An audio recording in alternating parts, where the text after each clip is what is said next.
I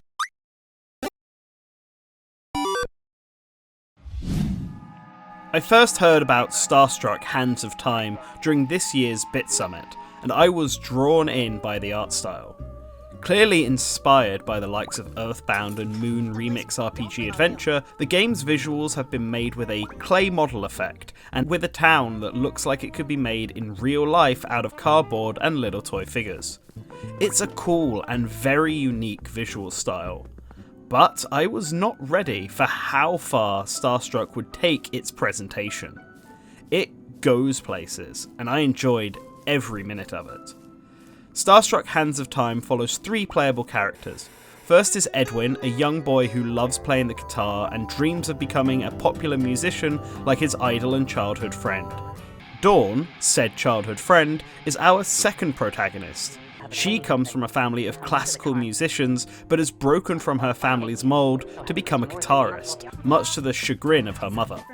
And the final protagonist is you, the player, personified as a time traveller from the year 30XX, who has come back in time to try and save the world from destruction, and supports the other protagonists by using their gigantic hand to cause as much destruction as possible?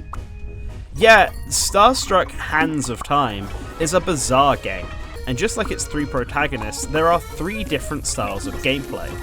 When you play as your own gigantic hand, the game is all about causing as much destruction in the time limit.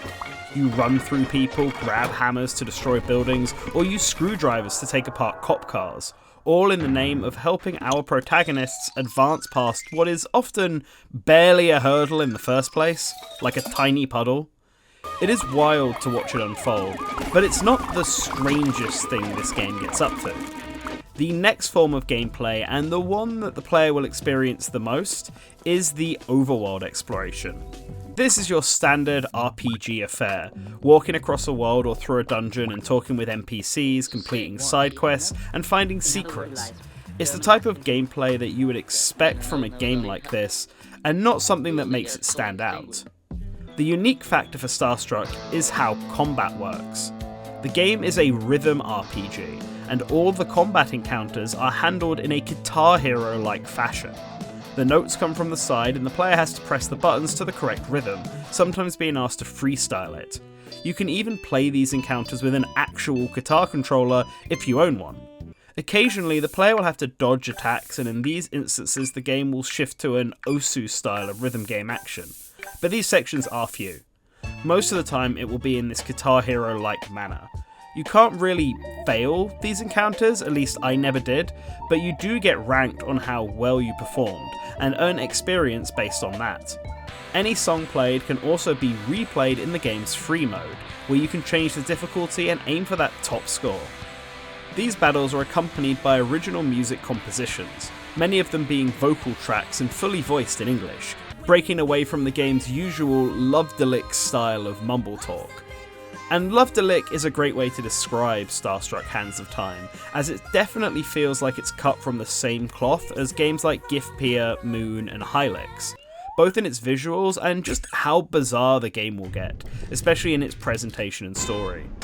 Starstruck is a game about fame, jealousy, plagiarism, and expectations, and asks some very intriguing questions about human nature and why we strive to be creative and stand out. Through the struggles of our main characters and the quirky side characters, we see instances of people being creative and giving insight into why this matters to them and the corrupting nature this can take when striving for fame.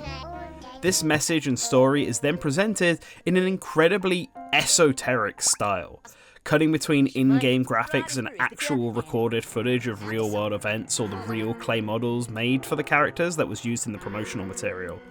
There are wild dream sequences with stop motion and borderline uncomfortable imagery and dialogue that kept me captivated on where the story was going.